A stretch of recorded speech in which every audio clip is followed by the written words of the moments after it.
this is Keith Warren, and you're watching the Texas Angler. You gotta admit, that is one good-looking pickup. Hi everybody, I'm Keith Warren. Welcome to Fishing and Outdoor Adventures.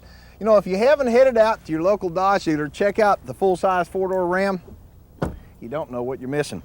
On today's show, we're gonna be going after sharks using light tackle, and then we'll be heading to the southeast going after bass. Y'all don't go away.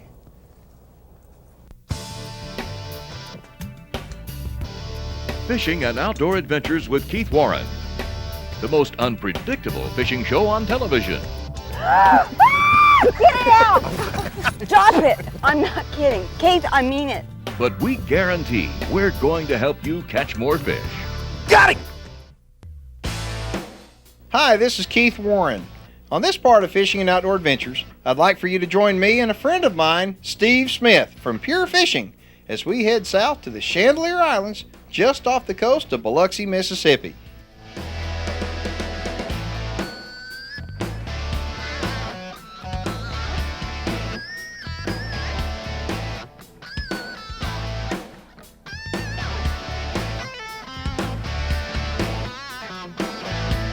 As you can see, I'm hooked into a little sand shark, which is pretty common in the Gulf of Mexico.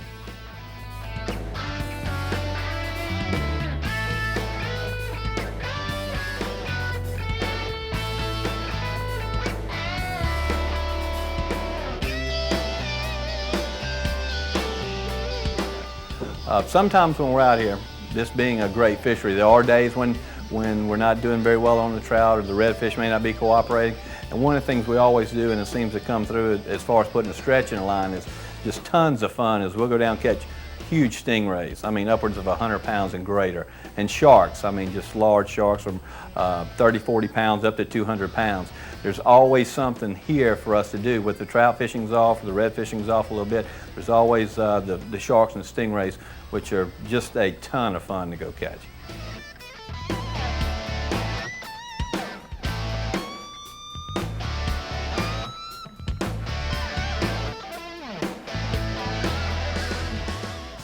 One of the best ways to get the sharks going is to chum an area.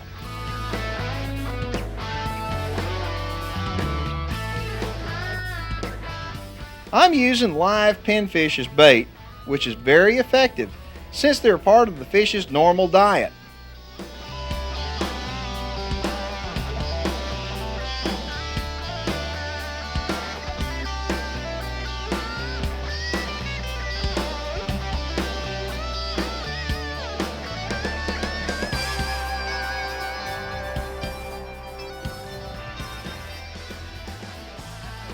I don't know about you, but I just love a good fight, and these sharks have plenty of fight in them.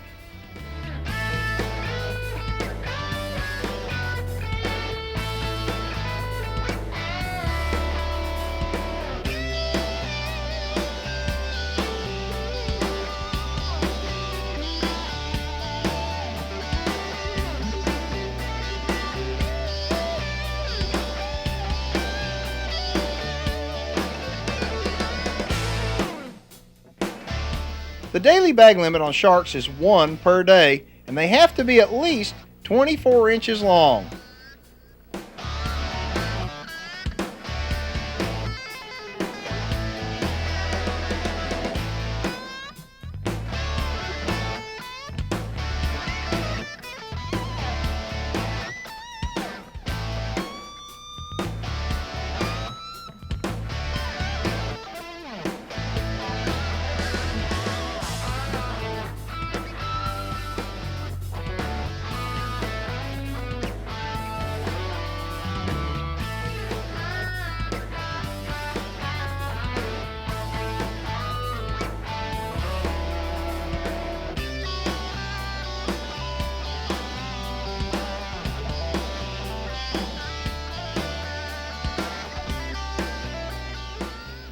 Let me stress extreme caution when handling any size shark, because they all have teeth, and believe me, they'll bite.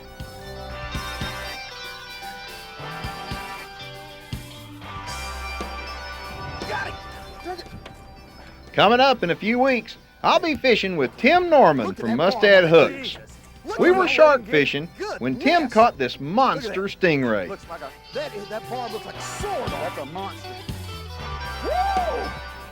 When Fishing and Outdoor Adventures returns, I'll haul in something just as unusual as Tim's stingray. Don't go away. If you've just joined us, I'm fishing today with Steve Smith from Pure Fishing, makers of Berkeley Line and Abu Garcia Reels.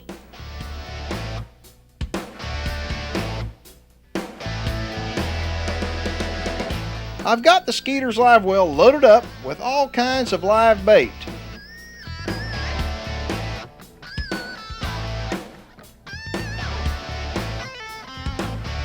It doesn't matter what we throw, the sharks are hammering it.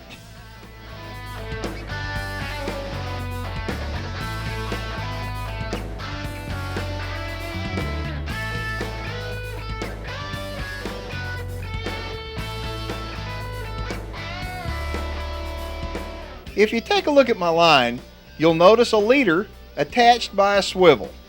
I do this because sharks, like catfish, twist a tremendous amount when they get hooked, and this keeps my line from twisting and weakening.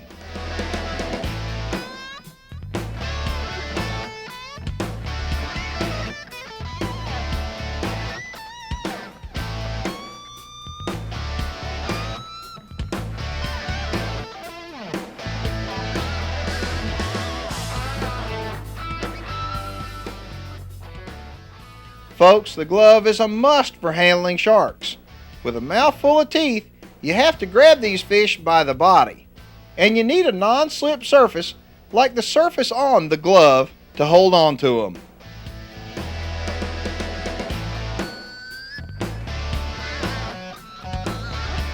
Probably the best thing about chandelier is the variety of fish. Of course, you know, our target species are trout and redfish. We also catch tarpon on occasion. We catch sharks, jacks, bonitas. We're a short run from the shallowfield, the curlew rigs. 30 minutes from here, you're fishing for cobia, snapper, grouper. This is a great place both to fish the island itself and to stop and go on further south.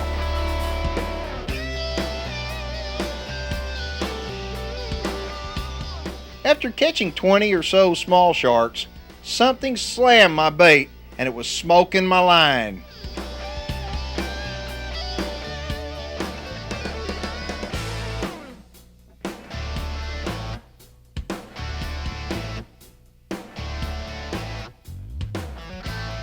I didn't know what it was, but after about 5 minutes, he showed himself. Sure enough, it was a shark too, of a different color.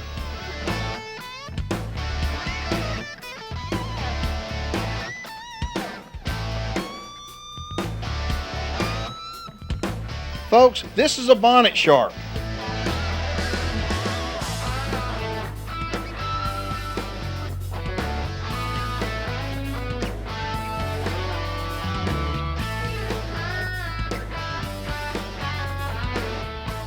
Take a look at the head on the fish.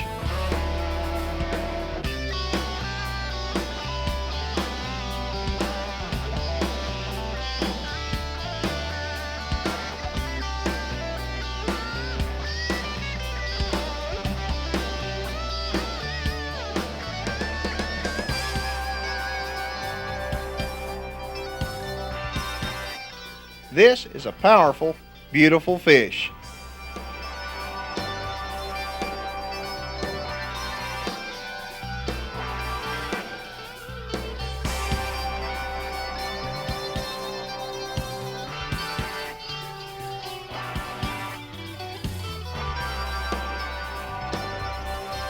Stay tuned. When Fishing and Outdoor Adventures returns, we'll be heading to Roaring Creek, Florida. Don't go away.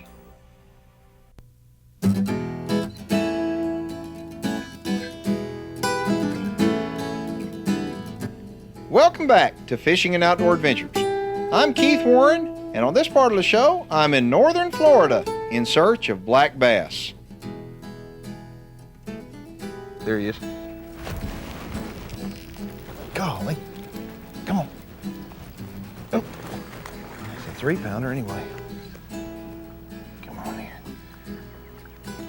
all over that tube. I've been throwing a crankbait out here in this deeper water thinking that because the water temperature is real hot, that these fish are going to be hanging on ledges, and I lost about a 3-pounder first thing this morning. And now all of a sudden came up here shallow, and that one right there is about 3 pounds too, and he took that power tube. This Texas rig power tube. Yep. That right there is a good sign. He jumped all over it too. I like that. There he is. Come on now. Didn't feel like he just really wanted it. I'm having a hard time catching fish today. A real hard time catching fish. I went back, I've thrown little power tubes and lizards. That's a 2.5-pounder, 2-pounder. Around the grass and on the points, and I have a hard time slowing down long enough to actually catch fish. And so one thing that I like doing is fishing crankbaits. Crankbaits will cover water real fast, real quick, and when the fish are sluggish like today, I've got to force myself to slow down. With 74 pounds of thrust on the trolling motor, sometimes I can get going too fast, so I have to discipline myself to slow down. Ooh. Yeah, now, that fish came off that drop right there on that crankbait. He only got that back hook in his mouth. Look at there. He got enough in his mouth to get caught. Yes, sir. You notice that crankbait, that's a frenzy made by Berkeley. Look at it, got him on the outside of the head. Can you believe that? Got him on the outside of the head. But the hooks are so sharp on it, and that action, what they say, and I've been to the Berkeley facility, what they say is that the fish feed on the action of the bait, okay? And it just causes them to feed. And the action, well, unless you throw one, you don't understand. You just need to throw one because it does have some great action.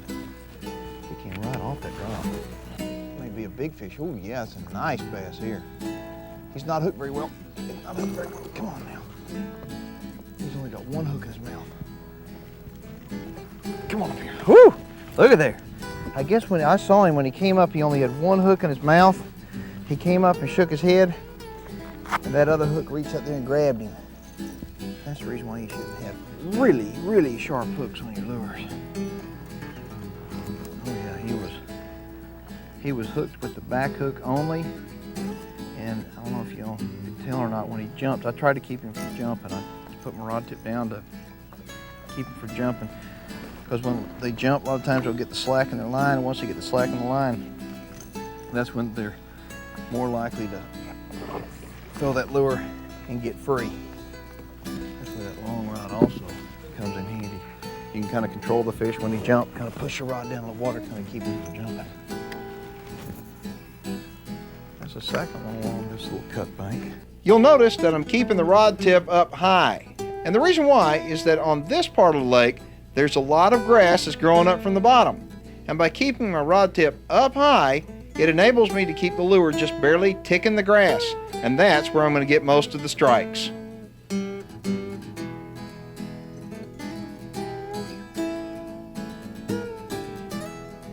Stay tuned. You don't want to miss the next segment of Fishing and Outdoor Adventures.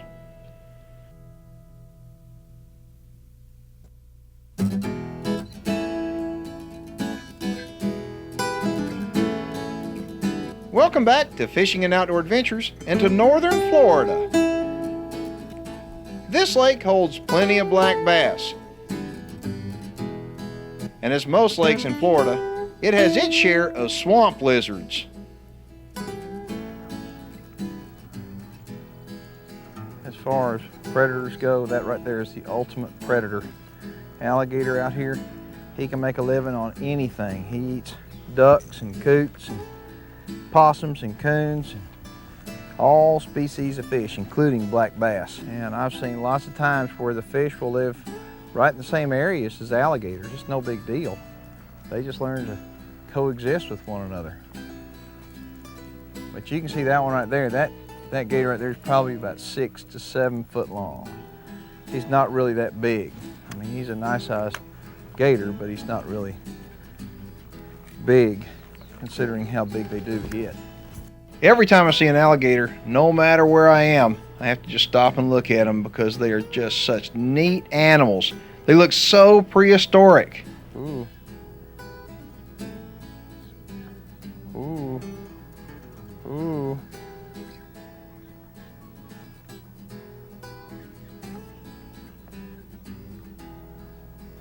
That's cool though.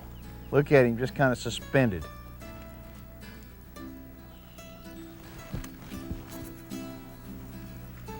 There he is.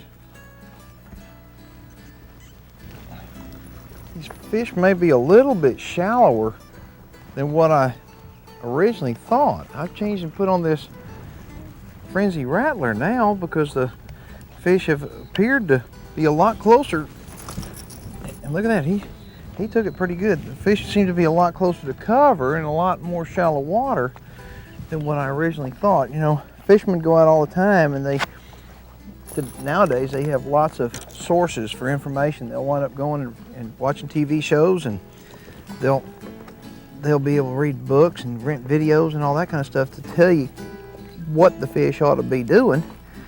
And you know, you start out, you've got all these preconceived notions what you're going to do to actually catch fish, and then you get out there and you apply what you think is going to catch them, and you don't catch them. You better know when to say when and to change up, because if you don't, you stick at it all day long, you come up empty-handed. Whereas if you wind up changing,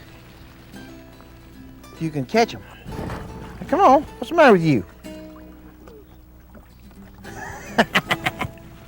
He says, I got it all over and I'm not about to budge, otherwise it's going to get any worse. This bait right here, this is a diver.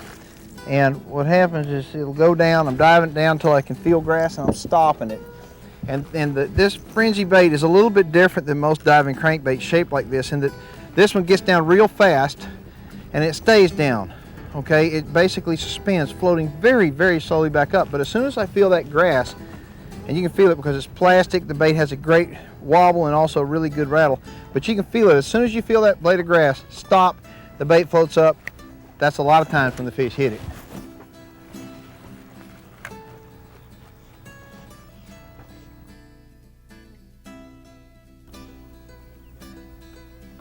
There he is.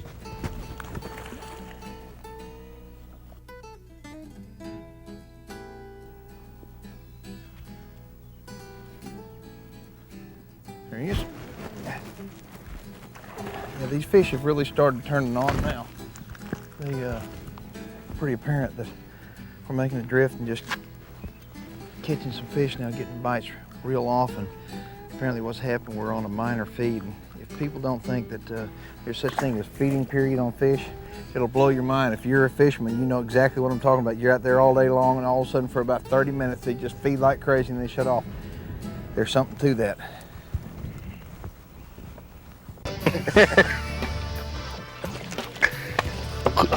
I didn't know I was supposed to wear a cup when I came fishing.